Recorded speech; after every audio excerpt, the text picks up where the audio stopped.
Gandang buhay mga kamabuting manugang.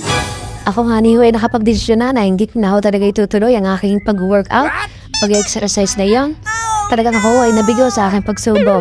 Talagang 2 araw pa lamang ay sumuko na ang aking mga katawan na talagang hindi nga ni sanay. At di rin nga ni ang ginagawa ko. Ang dalang ko ay nagtalok ng papaya. Nabigyan nga ako ng tatay at ng inay.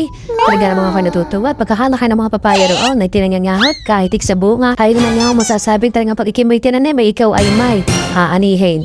Nakakatuwa, talagang kami lagi ay nakakaani kahit hindi naman kami nagtanim. Mabalik nga ni tayo doon sa aking nga pag-exercise na hindi ko na itinuloy. Talagang kawawa ay nalulungkot. Talagang ako ay nasasaktan sapagkat ang aking nasimulang yon ay hindi ko pa nakayang panindigan at ipagpatuloy. Ay wala, ay ganun na sadya. Yain na. Basta mga naman tayo ay maganda kahit tayo mataba.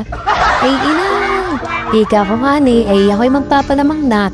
Ang malagay kahit ako ay matabay, may body shape na lang. Araw ko pero ako naman yaway, hindi naman nawawala ng pag-asa na kung balong araw ay may sesexy ulit. Papayat at ninipes, katulad ng dati kung anong aking lakay, hindi tulad galing ako'y lumba-lumba na. Talagang parang napabayaan na sa kusina, talagang laging tagaluto. Hindi rin pinagtapusan, di laging kain ng kain. Lamon na lamon, nenawa, tumaba na.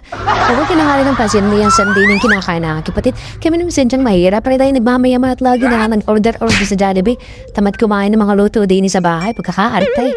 Basta nakakarang din ho masasabi, ihiyain na ho mataba. Ang mahalaga ay busog at hindi napapagalitang naghihirap sa buhay. At walang makain paminsan-minsan.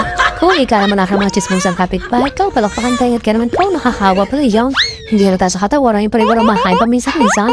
At yan naman pagkakalumbalong at pagkakalakay. Ano git ka daming ko?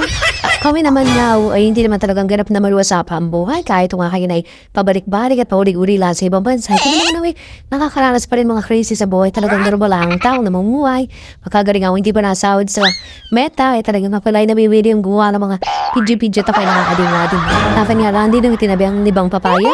Irigo sa red at pati ang batang may pagsinip ay. At talagang nakakita rin niya ang camera kung nakalagay sa loob ng red. Ay naman na. Hari na nga ang aking papayang pinaghihiwa ka. Masarap na rin ka tamang isaw-saw sa suwang saint may sili. Talaga naman pag hindi ka na nga same at kalutuan pare. Kasarap po sa diyang papahay na talaga naman kami tumatuwang karinay na rin. Hanggang na rin at malutong-lutong. Hari nga ho. Ito ko yung bakas para sa mukha na talaga ako'y narulungkot. At hindi ko talaga na ituloy ang aking nasimulan. Kaya wag ko kayo gagaya sa akin. Kapag ako nagsimula, nangyayari tuloy-tuloy na. Tako lang ako sa diyahay. Marami nangintindi kaya hindi ko magawa ng paraan. Talaga ipagpatuloy ang aking workout na yun. Kumbaga, yun ay aking libangan na lamang. At saka hindi break oras na magagawa. Kasi ngayon na ako talagang busy-busy. Hindi mabuting manunggang. Talagang ako lagi nakatas din sa bahay sa mga gawain. Sa pag-iintindi pala ng mga bata ay talagang hindi nga ni hubiro. At sa pagdurog na nga lang ako nabawi, isa ay babay na.